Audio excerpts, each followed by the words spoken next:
ഞാനൊരു കഥ പറയാം. പാമ്പിന്റെയും തവളയുടെയും നല്ല രസകരമായ ഒരു കഥ.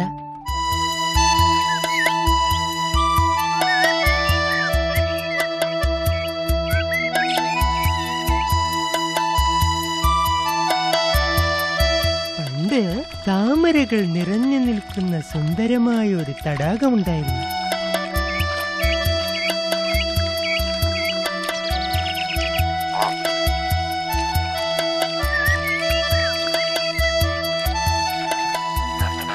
ആ തടാകത്തിൽ നിറയെ തവളകൾ താമസിച്ചിരുന്നു.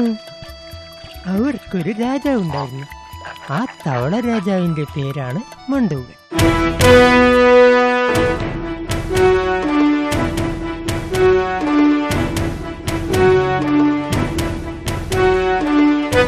ആ തടാകക്കരയിലെ മരത്തിൽ സൂത്രശാലിയായ ഒരു പാമ്പും ജീവിച്ചിരുന്നു.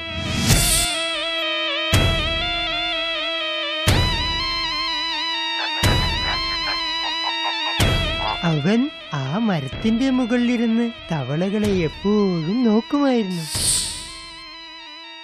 നോക്കിയിരുന്നിട്ട് എന്ത് കാര്യം? പാവം പാമ്പിനുണ്ടോ തവളകളെ പിടിക്കാൻ കഴിയുന്നു? അങ്ങനെ ഇരിക്കെ തവളകളെ പിടിക്കാൻ അവനൊരു വഴി ആലോചിച്ചു.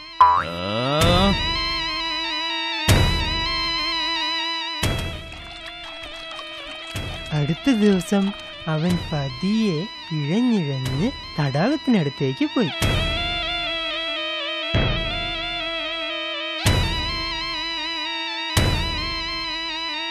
പാമ്പിനെ കണ്ട ഉടൻ തവളകൾ പേടിച്ചോടുവാൻ തുടങ്ങി.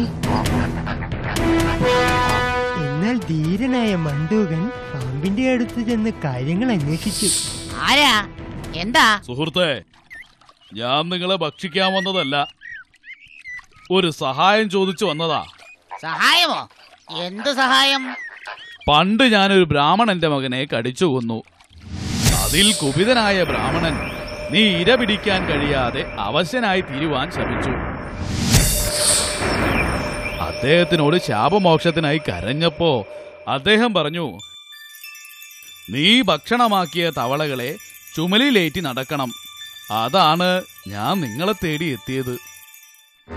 ആ, ഒരുപാട് നാള് ഞങ്ങളെ ഉപദ്രവിച്ചതല്ലേ? ഇനി കുറച്ച് ചുമന്നോ. ഓരോ ദിവസം ഓരോരുത്തരെയായി അടുത്തുള്ള തടാകത്തിൽ എത്തിച്ചാ മതി.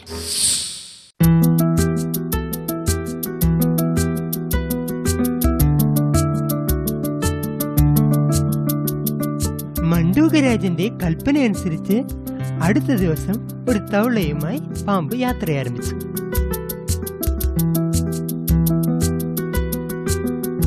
അതിനടുത്ത ദിവസം മറ്റൊരു തവളയുമായി പാമ്പ് യാത്രയായി.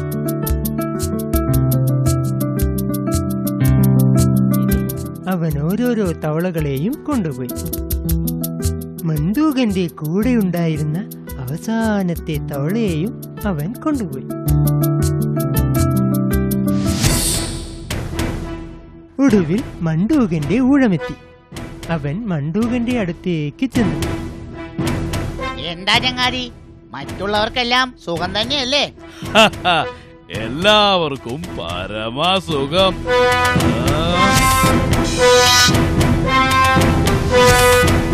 ആ ദുഷ്ടൻ കൊണ്ടുപോയ എല്ലാ തവളകളെയും തിന്നു കഴിഞ്ഞിരുന്നു. ഇതൊന്നും അറിയാതെ പാവം മണ്ടൂകരാജൻ പാമ്പിന്റെ കൂടെ ചെന്നു. അങ്ങനെ അവൻ മണ്ടൂകരാജനെയും അകത്താക്കി.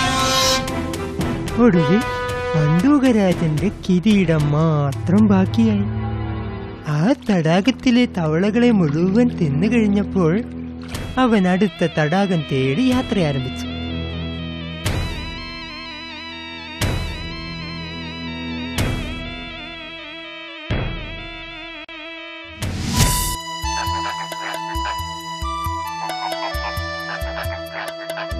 പാവം മണ്ടൂകരാജൻ അല്ലേ?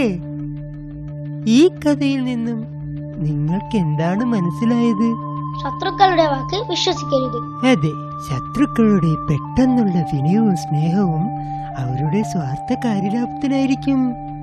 അതുകൊണ്ട് ശത്രുക്കളെ എപ്പോഴും സൂക്ഷിക്കൂ.